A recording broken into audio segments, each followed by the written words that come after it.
వేదము చెప్పింది.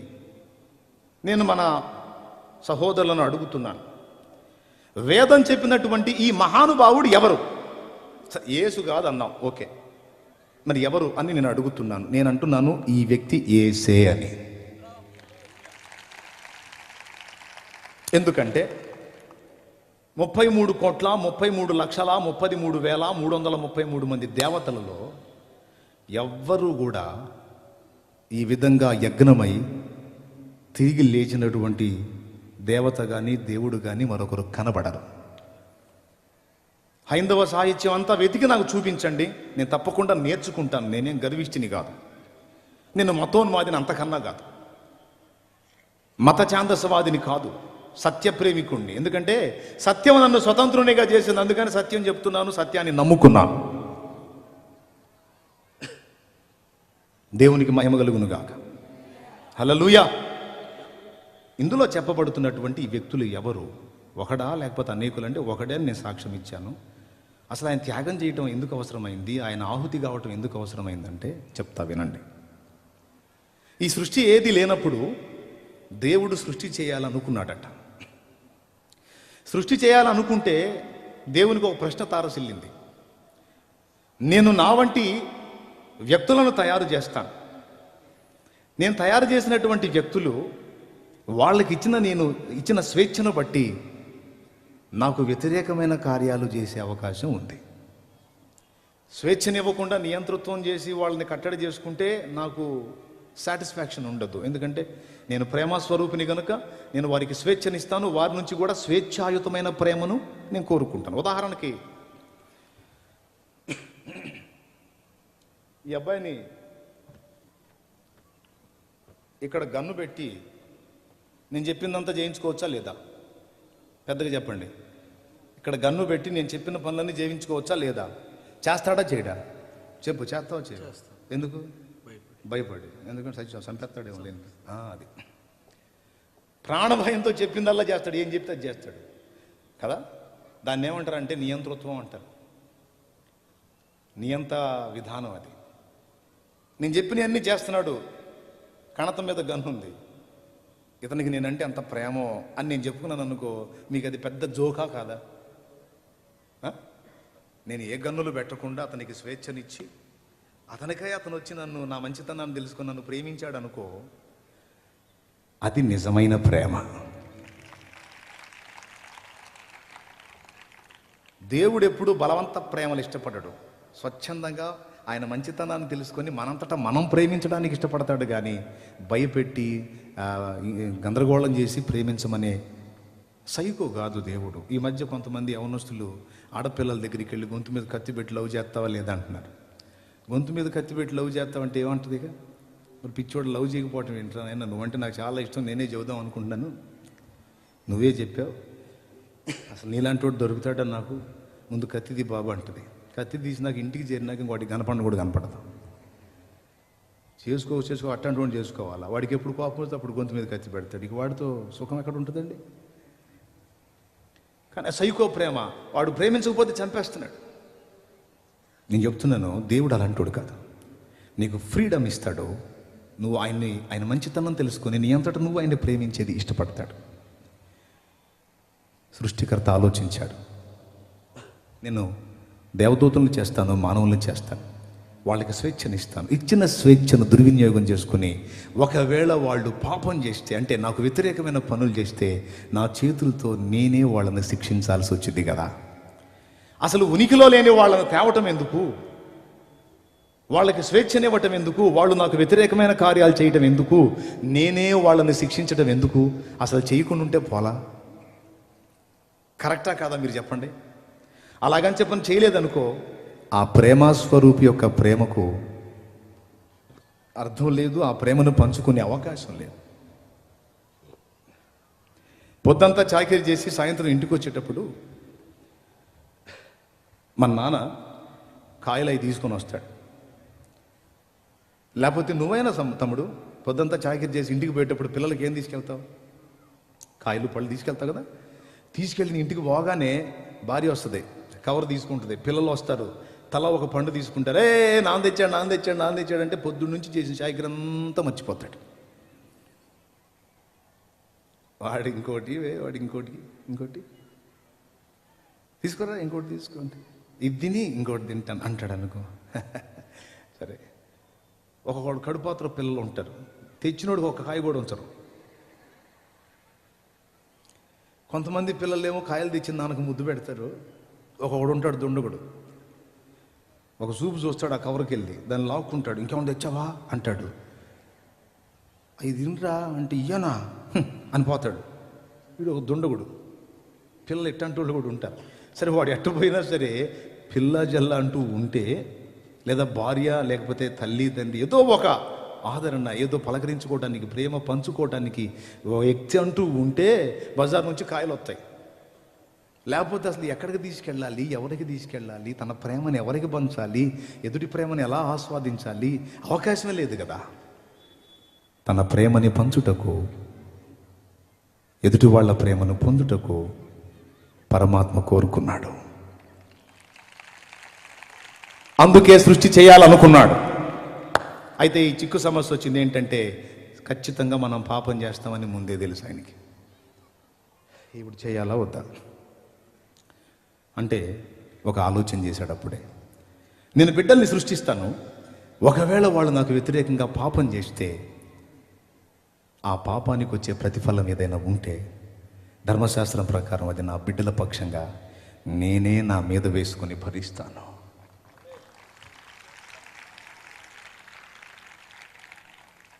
వారి పాప భారాన్ని, వారి పాపం కొరకు చెల్లించాల్సిన వేళను నేను చెల్లించుట ద్వారా నా ప్రేమ ఎట్టిదో వారు తెలుసుకుని స్వచ్ఛందంగా వాళ్ళంతటా వాళ్ళే పాపక్రియలు మానేసి నన్ను హత్తుకుంటారు. ఆ బిడ్డల్ని ఇదిగో నేను ఇప్పుడే చూసి ఉన్నాను అని జగత్తు పునాది వెయ్యబడక ముందే మనందరినీ చూశాడండి ఆయన.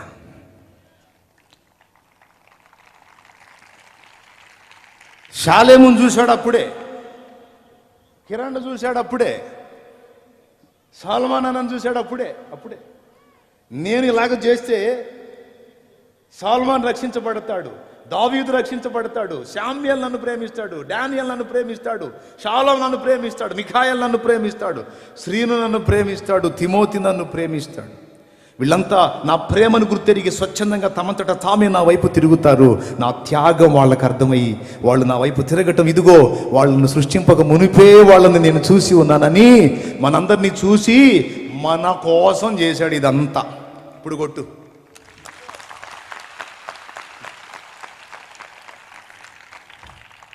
ఎవరి కోసం చేశాడు? మన కోసం. ఆయన ప్రయాస వట్టిదైందా? కాలా. అదే వేదం చెబుతుంది. భగవంతుని త్యాగ ఫలంగా ప్రపంచము, జీవులు ఆవిర్భవించాయి. చూపించగా ఏం త్యాగం అంటే మన పాప భారాన్ని ఎత్తుకోవడానికి సిద్ధపడాలి. మనం మొక్కిన దేవతలు ఆయనకి ఎందుకు నమస్కరిస్తున్నారో తెలుసా? ఆయనే దేవతల పాపాలు, మానవుల పాపాలు, అందరి పాపాల కొరకు యజ్ఞమైన ప్రజాపతి, యజ్ఞమైనటువంటి పురుషుడు. మనం ఆరాధించిన దేవతల జీవితాల్లో కూడా కామ, క్రోధ, లోభ, మోహ, మదమాశ్చర్యములు. ఏమండి, పురుషులైన వాళ్ళు చేతులు ఎత్తండి. ఇక్కడ పురుషులు నేను పురుషుడిని అన్నవాళ్ళు చేతులు ఎత్తండి. నేను 2 చేతులు ఎత్తే ప్రాబ్లం లేదు. పురుషులైన అందరూ చేతులు ఎత్తేసారు. చాలా సంతోషం. అందరూ పురుషులే, మహానుభావులు. పురుషులేనా మీరు? పురుషులే. అందరికి మీసాల గడ్డలు ఉన్నాయిగా. కామ, క్రోధ, లోభ, మోహ, మదమాశ్చర్యములను జయించారా? కామకత్వాన్ని జయించారా? సరే, పోనీ క్రోధత్వాన్ని జయించారా? లోభాన్ని జయించారా? మోహాన్ని జయించారా? మదాన్ని జయించారా? మదం అంటే గర్వం, మత్సరాన్ని అంటే పక్కోడు ఎదుగుతుంటే ఏడవటం జయించారా? కామ, క్రోధ, లోభ, మోహ, మదమాశ్చర్యములు జయించలేదు. కాబట్టి మీరు ఏమయ్యారంటే పురుషులు అయ్యారు. మనం ఆరాధించిన వారు కూడా అలానే ఉన్నారు కనుక వారు మన వంటి పురుషులే. అయితే ఈ అరిషడ్ వర్గాలను జయించిన వాడు ఎవరో తెలుసా? పురుషోత్తముడు. పురుషోత్తముడు, పురుషులందరికీ ఉత్తముడు. ఆయనే సృష్టికర్త, ఆయనే యజ్ఞ పురుషుడు, ఆయనే అగ్ని, ఆయనే ప్రభు అయిన యేసుక్రీస్తు.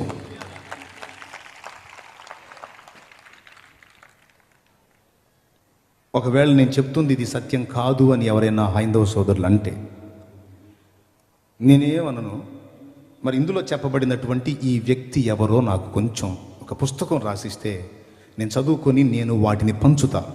ఎవరికో తెలుసా? క్రైస్తవ సంఘానికి పంచుతా. దేవునికి స్తోత్రం. ఇది భవిష్య మహాపురాణం. ఇందులో యేసుక్రీస్తుని గురించి స్పష్టంగా రాసుంది.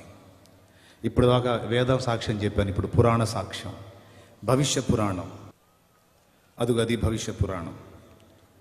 పైన ఉంది చూడండి, పేరు భవిష్య మహాపురాణం అని. అందులో లోపల పేజీ వేయి, చూడండి జాగ్రత్తగా. ఆ పైన చూడండి, శాలివాహనుడు యేసు ప్రభు అనే మాటలు ఉన్నాయి. ఒకనాడు యుగపురుషుడును శకపురుషుడునైన శాలివాహన చక్రవర్తి హిమగిరి శిఖరం మీదికి వెళ్ళాడు. అక్కడ హూణదేశ మధ్యంలో నున్న పర్వతంపై అతనికి ఒక సుందర పురుషుడు కనబడ్డాడు. అతని శరీరం గౌరవర్ణ కాంతులను ప్రసరింపజేస్తుంది. ఏమండి, అతన్ని చూడగానే అప్రయత్నంగా కలిగిన ప్రసన్న భావంతో చక్రవర్తి అడిగాడు, మహానుభావ మీరెవరు అని. అప్పుడు ఆయన అన్నాడు, నేను ఈశపుత్రుడను, అంటే దైవ కుమారుడను, కుమారి గర్భము నుండి ఉత్పన్నమైన వాడను. పెండ్లైన ఆమె శ్రీమతి, పెండ్లి కాని ఆమె కన్య కుమారి అంటారు. కుమారి గర్భము నుండి ఉత్పన్నమైన వాడను, నేను మ్లేచ్ఛ ధర్మ ప్రచారకుడను, సత్యవ్రతమందు స్థితుడను అని యేసు తను గూర్చి తాను చెప్పుకున్నాడని శాలివాహనుడు సాక్ష్యం ఇచ్చినట్టు భవిష్య పురాణంలో ఉంది. అసలు మా హైందవ సాహిత్యంలో మీ యేసు గురించి ఎందుకు ఉంటుందండి బాబు? మీదేదో మీరు చెప్పుకుంటారు నాయనా అని చెప్పని మొత్తుకుంటున్నారు. నా బాధ ఏంటంటే, మన వాళ్ళ బాధ ఏంటంటే, దేవుడు అన్యాయస్తుడు కాడు సోదరా, ఆయన నిజమైన దేవుడు. ఆయన మీకు ముస్లిం సోదరులకి, క్రైస్తవ సోదరులకి, అందరికీ తను గూర్చి సమాచారం, ఇన్ఫర్మేషన్ ఇచ్చున్నాడు ఆయన. కొంచెం చూస్తే మీరు బతికిపోతారు, నరకం తప్పించుకొని పరలోకం వస్తారని మేము కొట్టుకుంటుంటే వాళ్ళేం మమ్మల్ని కొడతారు, తిడతారు, చంపుతామంటారు, ఏదేదో అంటారు. ఏమైనా సచ్చినా సరే సత్యం చెప్పే సత్తం.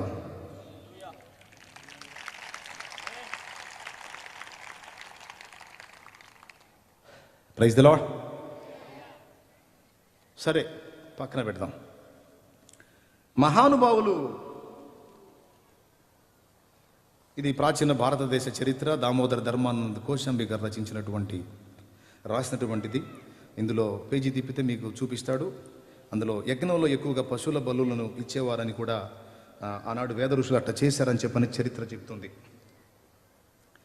ఇప్పటిదాకా నేను వేదము మరియు పురాణం యొక్క సాక్ష్యం చూపించాను.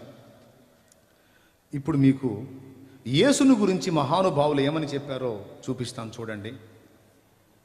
నా చేతిలో ఉన్నటువంటి ఇదిగో ఈ పుస్తకం ప్రబోధ రత్నాకరం, అక్కడ వేస్తాడు చూడండి. ఇప్పటిదాకా వేదం యొక్క రెఫరెన్స్లు ఇచ్చాను. సత్యాన్వేషణ ఉంటే రాసుకుంటారని అనుకున్నాను. చాలామంది సుతారం చూస్తున్నారని అర్థమైంది నాకు. దయచేసి కొంచెం రాసుకోవటానికి ట్రై చేయండి, రెఫరెన్స్ కోడ్ చేసుకోండి.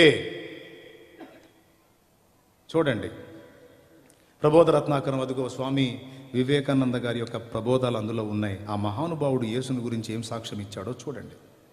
యేసు పరాయి మత దేవుడు, యేసు మన దేవుడు కాదు, మనదంతా వేరే మతం, మనది గొప్ప మతం అంటున్నారు కదా.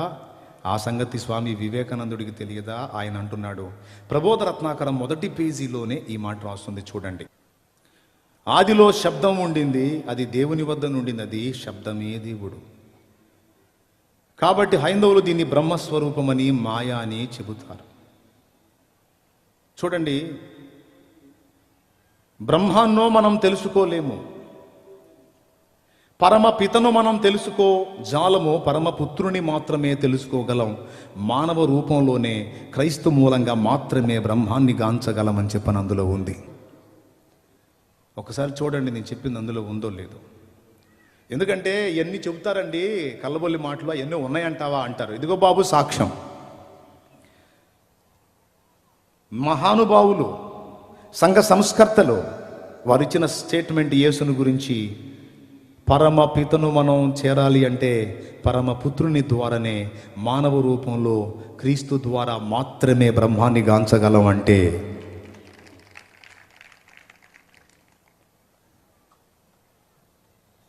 ఈ అబ్బాయి మంచి పనోడండి. ఈ అబ్బాయి ద్వారా మాత్రమే నేను అనుకున్న పాట పాడించగలను అని నేనంటే, ఇంక మిగిలిన వాళ్ళ వల్ల కొంచెం పెద్దగా చెబితే అనేగా, ఈ అబ్బాయి ద్వారా మాత్రమే అది జరుగుతుంది అంటే మిగిలిన వాళ్ళ వల్ల. ఇప్పుడు వివేకానందుడు ఏం చెప్పాడు ఒకసారి మళ్ళీ చూడండి, ఒకసారి చదవండి. మానవ రూపంలోనే క్రైస్తు మూలంగా మాత్రమే బ్రహ్మాన్ని గాంచగలం అంటే ఇక ఏ మార్గంలో ప్రయాణం చేసినా వట్టిదే అని స్వామి వివేకానందుడు సాక్ష్యం ఇచ్చాడు. చప్పట్లు కొట్టాలనిపించట్లేదా మీకు? సత్యం చెప్తున్నాను చూడండి. తర్వాత స్వామి వివేకానందుడు ఏం మాట్లాడుతున్నాడు, రెండవ సాక్ష్యం చూడండి. లోకుల పాపమును యేసు హరిస్తున్నాడని చెప్పాడు. చూడండి, పరిపూర్ణలం అవ్వటానికి మార్గము క్రీస్తు మనకు చూపుతాడన్నాడు. బాబా ఏం స్టేట్మెంట్ చూడండి.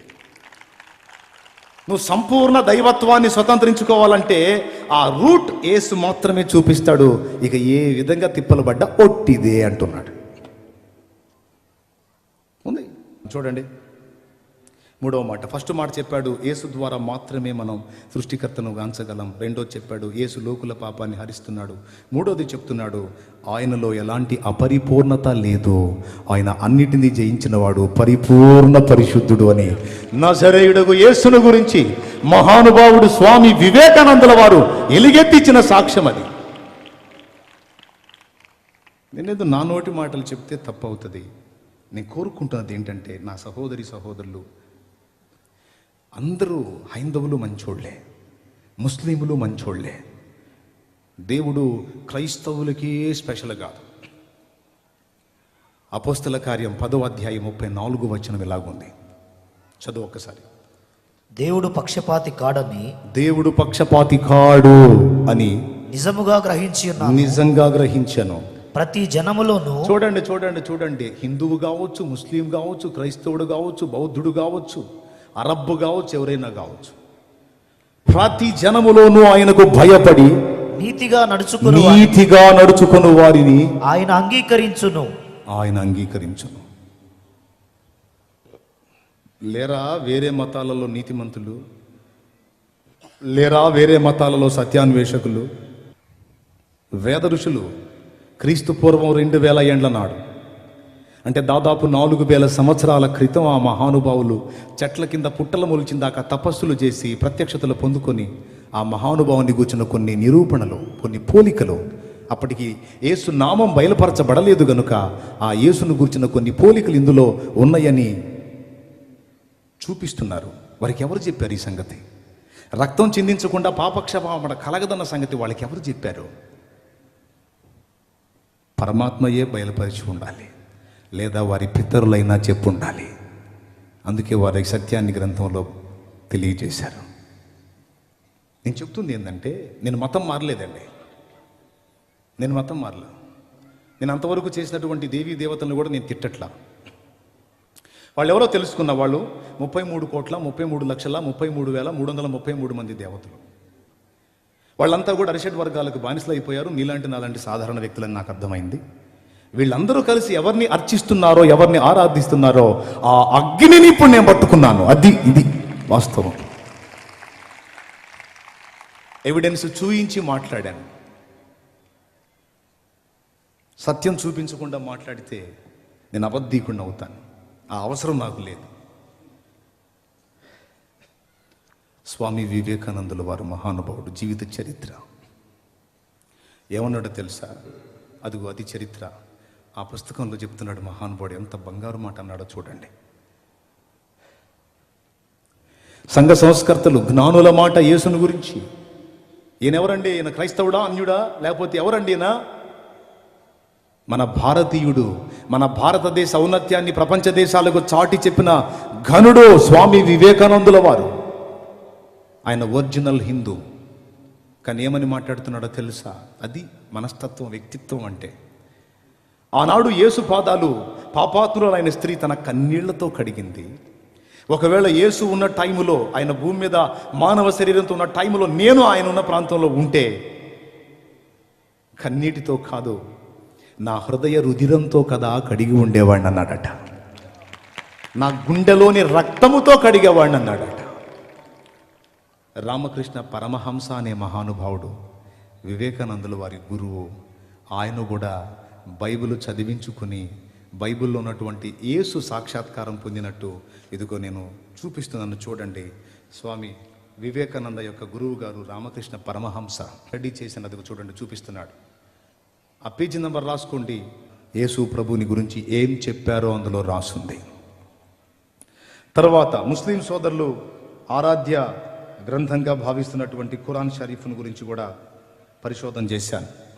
అమ్మ ఇప్పుడు ఇందులో ఎంతసేపు చెబుతాడు అనుకోవాకండి, ముచ్చటగా 3 మాటలే.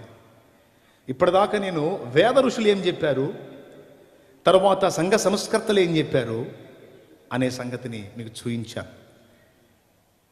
వాళ్ళందరూ చెప్పినటువంటి ఏకైక వ్యక్తి ప్రభు అయిన యేసుక్రీస్తు. ఈ సత్యం ప్రపంచ ప్రజలలో 60% మందికి అర్థమైంది. దేవుని సత్యం తెలుసుకుని దానికి లోబడి నడుచుకుంటే, ఆ సత్యస్వరూపైన దేవుణ్ణి హత్తుకుంటే, ఆయనకు విధేయత చూపితే బ్రతుకులో మనశ్శాంతి, బానిస సంఖ్యలలో నుంచి విడుదల, మనకు నిత్య జీవం లభిస్తాయండి. అందుకని చెప్తున్నాను నేను. ఖురాన్ షరీఫ్లో ఈసా కన్యకు పుట్టాడని రాస్తుంది. కన్యకు పుట్టాడని రాస్తుంది. అందులోనే ఈసా పక్షి ఆకారం గల ఒక బొమ్మని మట్టితో చేసి దానిలో జీవం ఊది ఎగరవేస్తే అది పక్షిలా ఎగిరిపోయింది అని చెప్పని రాస్తుంది ఖురాన్లో. ఖురాన్ గ్రంథం యేసు పరిశుద్ధుడు అని సాక్ష్యం ఇస్తుంది. సూరా మరియంలో యేసుక్రీస్తు, కొంతమంది ముస్లిం సోదరులు అంటున్నారు యేసు ప్రభు సిలువలో చనిపోలేదు అని. నోనో, యేసు సిలువలో చనిపోయాడని ఖురాన్ గ్రంథంలోనే ఉంది. సూరా మరియంలో యేసు ప్రభు పుట్టినప్పుడు, అది చూడండి అండర్లైన్ మీ ముందుకు వచ్చింది, ఆ అక్షరాలు ఒకసారి చదవటానికి ట్రై చేయండి. మరియమ్మను చూసి ఆమె బంధువులు వచ్చి అరుస్తారు, ఏమమ్మా వివాహం కాలేదు, ఎలా నువ్వు గర్భం దాల్చావు, ఎలా బిడ్డని కన్నావు, ఇంత పాపిష్టి పని ఎందుకు చేశావమ్మా మరియమ్మ అని అడిగారట. నీ తల్లిదండ్రులు కూడా చాలా మంచోళ్ళు, వాళ్ళ కడుపున చెడబుట్టావు కదమ్మా, ఎందుకు ఇంత పని చేసావని చెప్పని వాళ్ళు బాధపడితే మరియ ఏమీ చెప్పలేక ఉయ్యాలలో ఉన్న యేసు వైపు చూపించిందట. అప్పుడు వారు యేసు దగ్గరకు వచ్చి, ఉయ్యాల్లో ఉన్న ఈ పసిబాలుడు ఏం సమాధానం చెప్తాడు మాకంటే, ఆయన పలికాడట. ఉయ్యాల్లో అప్పుడే పుట్టిన పసిబిడ్డ మాట్లాడాడట. ఏమనో తెలుసా? నేను చనిపోయే రోజు, తిరిగి లేపబడే రోజు నాకు శాంతి కలుగుతుంది గాక అన్నాడట. ముస్లిం సోదరులు అంటారు యేసు సిలువలో చనిపోలేదు అని. యేసు ప్రవక్త కాదా అంటే యేసు ప్రవక్త అని మేము ఒప్పుకుంటాం అన్నారు. ప్రవక్త అబద్ధాలు ప్రవచిస్తాడా? యేసు స్పష్టంగా చెప్పాడు. ఏమని అంటే, నేను పుట్టిన రోజు ఉందా అక్కడ రిఫరెన్సు, అలాగే నేను మరణించే రోజు పాపుల కొరకు, అలాగే తిరిగి బ్రతికింపబడే రోజు శాంతి కలుగుతుంది గాక అన్నాడట. అంటే ఈ 3 జరుగుతాయని యేసు చెప్పాడా లేదా? చెప్పండి ఒకసారి. ఇంత స్పష్టంగా ఉంటే యేసు సిలువ వేయబడలేదని ఖురాన్లోనే ఉందంటే ఖురాన్ స్వయం వైరుధ్యం అవుతుంది. అలా అనకూడదు. యేసు ప్రవక్తని తప్పుపట్టినట్టు అయింది, అనకూడదు అట్లా. ముస్లిం సోదరులారా, ఖురాన్ స్పష్టంగా సాక్ష్యం ఇచ్చింది యేసు పరిశుద్ధుడని, పాపము లేనివాడని. 2, యేసు పాపుల కొరకు ప్రాణం పెట్టి తిరిగి లేచాడని. 3, యేసు మట్టి బొమ్మకు జీవం ఊది పక్షిలా ఎగిరిపోజేశాడని. యేసు సృష్టికర్త, యేసు పరిశుద్ధుడు, యేసు పాపుల కొరకు ప్రాణం పెట్టి తిరిగి లేచిన ఏకైక దైవం. యేసు సత్యం. మన దోషాలకు, మన పాపాలకు ప్రాణమిచ్చి న్యాయంగా మనం చెల్లించాల్సినటువంటి వెలని చెల్లించినటువంటి ఏకైక పరమాత్మ ప్రభు అయిన యేసుక్రీస్తు.